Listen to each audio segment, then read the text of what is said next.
A agricultura moderna nos deu o suprimento de alimentos mais seguro, mais acessível e mais abundante de toda a história da nossa espécie. Mas com nossa população global crescendo nas taxas atuais, alguns estimam que teremos que produzir mais alimentos nos próximos 30 anos do que produzimos em toda a história da nossa humanidade. As maiores ameaças que nossa espécie enfrenta são mudanças climáticas, perda de biodiversidade e perda de solo. Mas tem um grupo de pessoas que pode nos salvar desse futuro: os agricultores.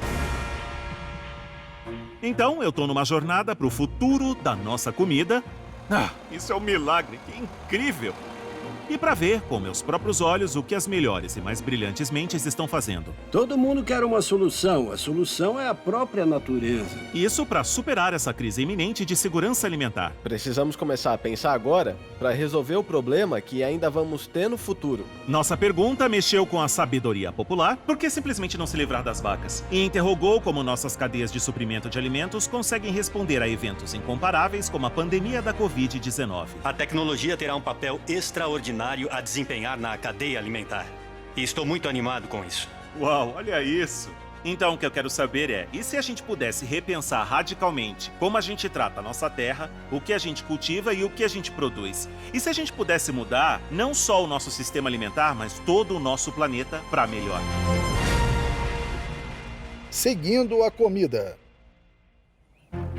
O poder do consumidor. Até agora, na minha jornada, eu descobri alguns dos extraordinários trabalhos em andamento. Olha isso! E não só em andamento, em todo o sistema agrícola para garantir segurança alimentar para todos no futuro. Mas tem uma questão que a gente nem sempre considera. Por que o sistema alimentar que estabelecemos atualmente é assim em primeiro lugar?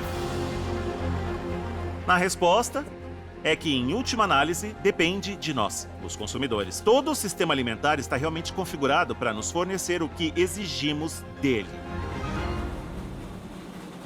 Então, se temos algum poder dessa equação, o que podemos fazer para ajudar a garantir que nosso sistema alimentar seja sustentável, seguro e forneça a nutrição de que precisamos?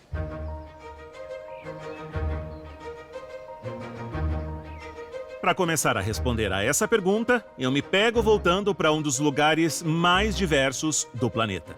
Se eu tô curioso, com certeza é o meu lugar preferido. Eu vou conversar com um colega que pode me ajudar a entender por que consumimos os alimentos que consumimos. Há cerca de 50 mil plantas comestíveis na Terra, e mais da metade das nossas calorias vem das sementes de só 3 espécies de gramíneas. Por que isso aconteceu? Como a gente chegou aqui? É uma pergunta muito interessante. Acho que é a circunstância. Eu acho que se você voltar para a época da domesticação e desenvolvimento agrícola, sabe, foi um momento difícil. Então acho que era o que estava disponível, como podia ser usado. Então, há milhares de anos, começamos a ver a simplificação das nossas dietas devido à necessidade? Se as soluções fossem encontradas, elas eram seguidas. Então, se surgisse uma variedade particularmente saborosa de algo, você pensaria, vamos manter as sementes disso no próximo ano ou propagá-la ano após ano? Então, já há milhares de anos, você tinha uma domesticação simples. Mas eles não tinham todas as ferramentas e tecnologia para poder selecionar sistematicamente as melhores opções da maneira que fazemos hoje. Então, por que continuamos fazendo isso? Nós temos 9 bilhões de pessoas para alimentar. Precisamos encontrar alimentos nutritivos para elas. Mas nós, consumidores, não precisamos ser uma parte passiva do sistema alimentar global. Temos o poder de influenciar o que é plantado ou pastoreado nos campos do mundo. Cada compra que fazemos é como um voto para a comida que queremos comer. E essas decisões podem ter um impacto dramático sobre o quanto é diverso, resistente e nutritivo o nosso suprimento de alimentos. Mas quantos de nós realmente pensamos nisso quando fazemos nossas compras?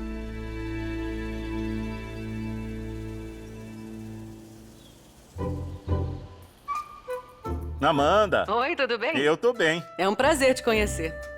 No livro The Fate of Food, a jornalista Amanda Little explora como podemos alimentar a humanidade de forma sustentável à medida que a mudança climática chega. Quanto poder o consumidor realmente tem? Eu acho que o consumidor tem muito poder e isso é interessante. Muitos dos principais produtores olham para as tendências de consumo. Eles entendem que a geração Y e a geração Z, por exemplo, estão realmente interessadas em produtos alternativos. Eles veem um futuro de ruptura nos principais setores do sistema alimentar como o conhecemos. Precisa crescer de baixo para cima e também de cima para baixo. Tem muitas mudanças. E mudanças radicais no que comemos e como isso vai crescer nas próximas décadas. E isso vai vir dos consumidores e eu acho que de grandes produtores também. A Covid-19 realmente expôs muitos dos problemas em nosso sistema alimentar. Nós vimos consumidores reagindo a esses problemas. Quer dizer, nos Estados Unidos, apenas nos últimos 6 meses, nós vimos mais do que uma duplicação de demanda por carnes alternativas, por exemplo. Os consumidores começaram a estocar alimentos sustentáveis e estáveis, o que certamente impulsionou o investimento nesse setor. E, sem dúvida, impulsionou a economia de escala e os consumidores certamente estão muito por trás disso. O que a Amanda diz é interessante.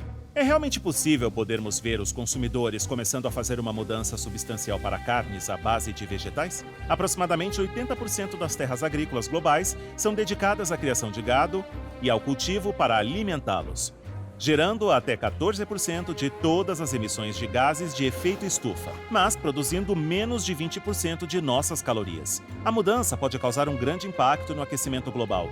Ethan Brown é o fundador de uma das empresas cujo crescimento está sendo impulsionado pela atual demanda do consumidor por proteína vegetal.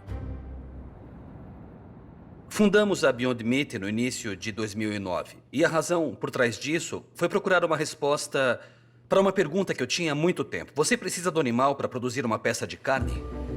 A empresa desenvolveu uma gama de produtos à base de plantas projetados para imitar com precisão a textura e o sabor da carne animal. O consumidor está começando a ouvir mais que há motivos para querer reduzir o consumo de proteína animal. E, ao mesmo tempo, nossa tecnologia está ficando cada vez mais forte, então somos capazes de criar produtos diretamente de plantas de uma forma mais atraente e convincente para o paladar do consumidor. Um dos motivos pelos quais os clientes podem estar mudando pode ser um dos maiores problemas enfrentados pelo nosso planeta. A mudança climática é uma ameaça existencial e o mercado de carne vegetal está demonstrando algumas estatísticas impressionantes para combatê-la. Na Universidade de Michigan, um estudo recente mostrou que o hambúrguer da Beyond usa 99% menos água, 93% menos terra e produz 90% menos emissões de combustível fóssil do que 110 gramas de carne moída normal. Se você puder abaixar o preço ao ponto em que seja mais barato do que a proteína animal, vai ser bem difícil o consumidor ainda não comer. Reduzir o preço de qualquer produto depende de aumentar a escala e vender mais. O que, em última análise, está em nossas mãos, os consumidores. Aquilo em que escolhemos gastar nosso dinheiro tem o poder de fazer mudanças significativas na frente da cadeia alimentar. E com a demanda por proteínas como carne de porco e frango crescendo nos últimos anos, devido à crescente afluência de alguns países em desenvolvimento como a China, a necessidade de proteínas alternativas é ainda mais importante. Nunca vi nada em minha carreira em que, se você se concentrasse e colocasse isso no centro do prato do consumidor, ao fazer isso você pudesse impactar simultaneamente 4 coisas. Impactar a saúde humana, impactar o clima, o uso de recursos naturais e pode impactar o bem-estar animal. Tudo isso se concentrando em apenas uma coisa.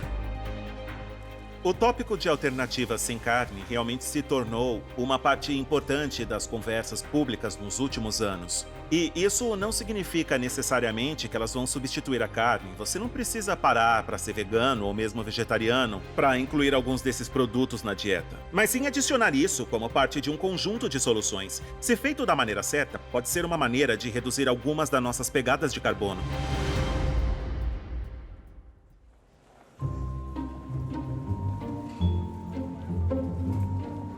Eu vim para o mercado de Church Street para ver se os compradores aqui entendem como nossas escolhas alimentares têm consequências mais profundas do que simplesmente as calorias que comemos. Tantas coisas bonitas de todo o mundo.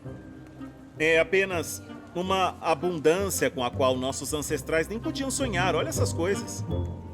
Mas eu me pergunto quantos de nós já consideramos o que é preciso para produzir uma variedade como essa. Para testar isso, estou usando a calculadora do Seguindo a Comida. Ela permite que os usuários respondam a um pequeno questionário para saber qual é a sua pegada de carbono. Quanto dióxido de carbono está sendo produzido pelos alimentos que compram. Beleza, selecione uma proteína que você normalmente come como parte da sua dieta. Frango. Tudo bem, pronto, clique. Eu escolho peixe. Tá bom. Próximo item, selecione uma fruta ou vegetal que você normalmente come como parte da sua dieta. Tem maçãs? Ah, legal, já escolheu. Nossos Foi cérebros estão fácil. conectados. Bananas, com certeza. Tá, ela vai calcular. A calculadora não só dá uma ideia de sua pegada de carbono, mas também de onde nós mais contribuímos na cadeia de suprimentos com CO2. Seu maior fator aqui é o frango. O maior impacto é o peixe. Comida saudável, faz sentido. O peixe causa o maior impacto para você. Isso é surpreendente? Caramba, eu tô chocada. É claro que testes como este terão resultados variados dependendo de onde você está no mundo, mas usados como um guia geral realmente fazem você pensar. Só trocar nossa escolha de proteína de frango para feijão, por exemplo, pode diminuir a pegada de carbono de uma pessoa em mais de 60%. É muito interessante ouvir as opiniões e atitudes das pessoas neste mercado, e muitas delas não tinham a menor ideia do enorme impacto que suas escolhas alimentares podem ter. Mas isso é tudo o que nós podemos fazer? Ou como consumidores podemos ir ainda mais longe para impulsionar mudanças reais ao longo da cadeia alimentar? Como as grandes marcas estão respondendo? E como a inovação pode nos ajudar a fazer escolhas positivas e impactantes? Se você quiser experimentar nossa calculadora de pegada de carbono, vá ao site da BBC, do Seguindo a Comida e experimente. Estamos apresentando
Voltamos a apresentar. Desta vez, no Seguindo a Comida, estou descobrindo como o poder que temos como consumidores pode ajudar a construir um sistema mais eficiente, seguro, nutritivo e ecologicamente correto ao longo da cadeia alimentar. Hoje estou explorando se os consumidores com melhor conhecimento podem tomar melhores decisões. Este modesto parque industrial contém a semente de uma ideia que poderia dar poder para os consumidores fazerem mudanças absolutamente sísmicas na produção sustentável dos nossos alimentos. Sendo impressa nesta gráfica de West Yorkshire, está a mais recente inovação da marca mundialmente reconhecida Core, uma empresa que abriu caminho há 35 anos com uma nova fonte de proteína feita de microfungos fermentados que produz 90% menos emissões de gases de efeito estufa do que a carne. Em 2020, a marca deu o passo de declarar pegadas de carbono em suas embalagens. A empresa nasceu com um propósito muito forte, que era fazer uma boa comida para as pessoas e para o planeta. O elemento da sustentabilidade para nós sempre foi muito importante. Nos últimos 20 anos, ouvimos muito sobre nutrição. Nova rotulagem deu início ao conceito de nutrição. Sei. Então, nossa ideia é que queremos apresentar a mesma mensagem para que o consumidor entenda o impacto da sustentabilidade nas escolhas que faz quando compra o produto. Quando você lê o rótulo, é um começo simples, revelando o quanto o produto é sustentável. Mas conseguir esses números simples é, imagino, tudo menos simples. Foi difícil de fazer? Tem sido um grande empreendimento calcular a emissão de carbono que temos nos nossos produtos, os ingredientes, de onde eles vêm, a transferência para a nossa fábrica, toda a conversão do produto, todos os custos de armazenamento, a distribuição aos varejistas, o fato de que até o consumidor compra o produto, guarda o produto, cozinha e tem que jogar o pacote fora. Então o cálculo é extremamente complicado. Então, qual é o papel do consumidor aqui? Uma das grandes reflexões é: o papel da indústria é mudar ou é papel do consumidor impulsionar a mudança? Na verdade, acredito que seja de ambos. Então, o papel dos produtores de uma empresa como nós é que precisamos ser capazes de fornecer ao consumidor a escolha para que ele dê o passo certo, porque a cada passo juntos fazemos uma mudança significativa. Mas os consumidores só são capazes de fazer essas escolhas inteligentes se tiverem as informações na sua frente, Com que certeza, é o significado com da certeza. rotulagem. Sim, com certeza. Não há dúvida de que essa é uma mudança radical. Mas eu tenho que me perguntar qual é o sentido se eles são a única empresa fazendo isso. Certamente, para fazer uma escolha informada, os consumidores precisam ter outros rótulos de carbono para comparar os produtos. O que nós decidimos fazer é não sentar e esperar que o mundo mude. Decidimos dar o primeiro passo. É algo de que temos muito orgulho. Algumas das outras empresas estão agora tentando seguir, porque é necessário que toda a indústria seja capaz de conduzir o movimento que queríamos criar. E eu acho que o Marco está certo. Para efetuar mudanças, alguém precisa dar o primeiro passo. Essa ideia é incrível. Mas as coisas só vão realmente fazer diferença se outras empresas, incluindo seus concorrentes, puderem ser convencidas a entrar no movimento e adotar isso como uma espécie de benchmark do setor. E o que acontece é que as pessoas já estão começando a fazer isso. Então, é realmente um caso de ficar de olho nisso. Esse tipo de transparência é vital se os consumidores quiserem tomar decisões informadas sobre como nossos alimentos são produzidos, algo sobre o qual muitas vezes nos sentimos impotentes. Mas, indiscutivelmente, há uma parte da cadeia alimentar bem diante de nossos olhos sobre a qual temos uma influência muito real e prática. Como consumidores, quando se trata de desperdício, realmente precisamos melhorar. Falei sobre o desperdício de comida. Isso é outra coisa que parece estar realmente avançando na agenda do consumidor nos últimos anos. Eu acho que o desperdício de alimentos pode ser o desafio do consumidor mais difícil de enfrentar. Aproximadamente 35% dos resíduos alimentares são produzidos pelas famílias. O verdadeiro desafio é a prevenção na linha de frente, é evitar o desperdício de comida, para começar, tirando a ênfase da reciclagem e da compostagem de alimentos e descobrindo como fazer compras com mais eficiência. Curiosamente, muitas das tendências nas compras online têm sido muito úteis para abordar o desperdício de alimentos, porque os consumidores tendem a não comprar por impulso, eles tendem a ser mais eficientes nas escolhas que estão fazendo. Produzimos alimentos suficientes todos os anos para alimentar o planeta 1,5 vezes. Mas, a cada 10 segundos, alguém morre de fome ou desnutrição. Portanto, nosso sistema alimentar deve melhorar. Nossos agricultores, processadores de alimentos, fabricantes e varejistas podem fazer mais. Assim como, crucialmente, o consumidor. Uma ideia que está começando a ganhar impulso em toda a Europa é procurar proteger produtos altamente perecíveis de acabar como lixo, ajudando o consumidor e o varejista a trabalharem juntos. A empresa israelense Wasteless introduziu um conceito pioneiro que já mostra o potencial para reduzir significativamente os números. O sistema alimentar, onde 1/3 de tudo que ele produz nunca é consumido, está incrivelmente errado. Em 2018, a gente começou a trabalhar com um grande varejista espanhol em Madrid, onde conseguimos reduzir o desperdício de alimentos no varejo em mais de 1/3. Depois, em 2019, trabalhamos com um varejista italiano e lá conseguimos cortar o desperdício de alimentos pela metade. Com cerca de 6% do faturamento anual de um supermercado evaporando em produtos vencidos, a solução da Wasteless é procurar ajudar tanto o varejista quanto o consumidor. Usando inteligência artificial, Eles construíram um algoritmo de precificação dinâmico que rastreia a data de validação de produtos frescos e, usando o código de barras digitais especiais, reduz o preço de acordo. Imagine que você está entrando em seu supermercado favorito e tem a opção de escolher entre 2 sanduíches, um que vence em 2 dias e outro que vence em 5 dias. Então, qual você vai escolher? Invariavelmente, se olharem para as datas, as pessoas vão escolher a data mais longa, o item com uma vida útil mais longa.